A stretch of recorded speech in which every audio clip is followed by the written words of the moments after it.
Saudara-saudari yang terkasih, kita jumpa lagi dalam Pelita Hati Dehonian Channel hari ini, Jumat 15 Agustus 2025, hari biasa dalam Pekan Biasa yang ke-19.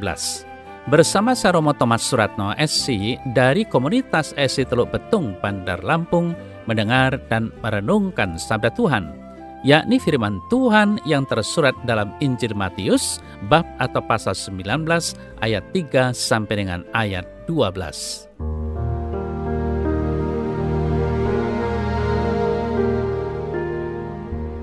Pada suatu hari datanglah orang-orang Farisi kepada Yesus untuk mencobai dia. Mereka bertanya, apakah diperbolehkan orang menceraikan istrinya dengan alasan apa saja? Jawab Yesus, tidakkah kamu baca bahwa Ia yang menciptakan manusia sejak semula menjadikan mereka laki-laki dan perempuan? Dan firman-Nya, sebab itu laki-laki akan meninggalkan ayah dan ibunya dan bersatu dengan istrinya, sehingga keduanya itu menjadi satu daging. Demikianlah mereka bukan lagi dua, melainkan satu. Karena itu apa yang telah dipersatukan Allah tidak boleh diceraikan manusia. Kata mereka kepadanya, jika demikian apakah sebabnya Musa memerintahkan untuk memberikan surat cerai jika orang menceraikan istrinya? Kata Yesus kepada mereka, karena ketegaran hatimu Musa mengizinkan kamu menceraikan istrimu, tetapi sejak semula tidaklah demikian. Tetapi aku berkata kepadamu, barang siapa menceraikan istrinya kecuali karena zina, lalu kawin dengan perempuan lain, ia berbuat zina.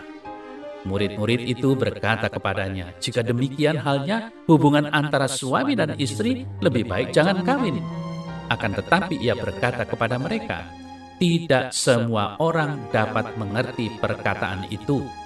Hanya mereka yang dikaruniai saja.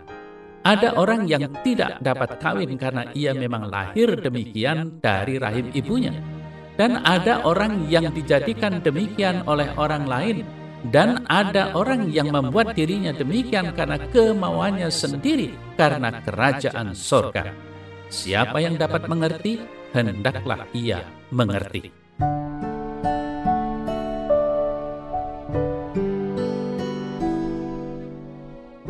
Saudara-saudari yang terkasih, sangat mengherankan bahwa Musa mengizinkan umatnya membuat surat cerai.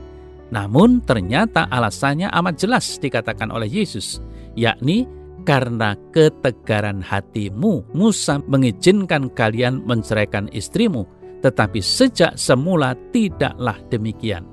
Keras kepalanya manusia membuat Allah mengalah melalui sikap Musa. Allah yang selalu menepati janji, sementara manusia tidak. Allah memaklumi, namun manusia semakin tidak tahu diri. Maka kalimat karena ketegaran hatimu tadi sangat tepat dipakai oleh Yesus untuk menunjukkan kepada manusia bahwa ya, karena keras hati dan kepala manusia, maka dibuat lemah peraturannya. Allah selalu ingin terjadi yang terbaik. Tetapi rupanya baiknya Allah tidak dipahami dengan baik oleh manusia, sehingga dengan kriteria kebaikannya sendiri manusia hendak mengatur Allahnya. Saudara-saudari yang terkasih, hal-hal semacam ini selalu nampak dalam perjalanan bangsa Israel.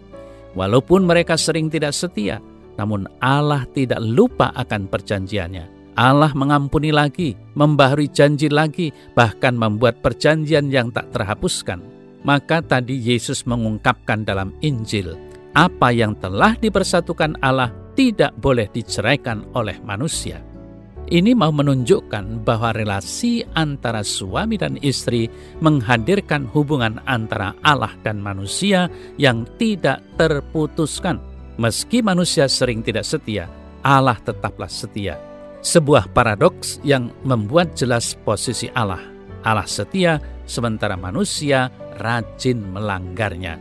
Lalu, saudara-saudara yang terkasih, mengenai perkawinan diungkapkan Yesus bahwa ada orang yang tidak dapat kawin karena memang lahir demikian dari rahim ibunya, dan ada orang yang dijadikan demikian oleh orang lain, dan ada orang yang membuat dirinya demikian karena kemauannya sendiri demi kerajaan sorga.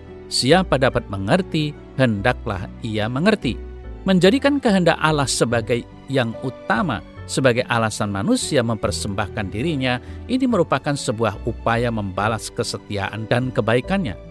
Saya dan Anda dipanggil untuk setia bersama serta membalas kesetiaan dan cintanya melalui cara hidup kita masing-masing. Marilah kita buang ketegaran hati kita singkirkan kekerasan kepala kita buat Allah tidak lagi harus melulu mengalah pada kita yang harus terus belajar melakukan dan mengamini apa yang menjadi kehendak Allah.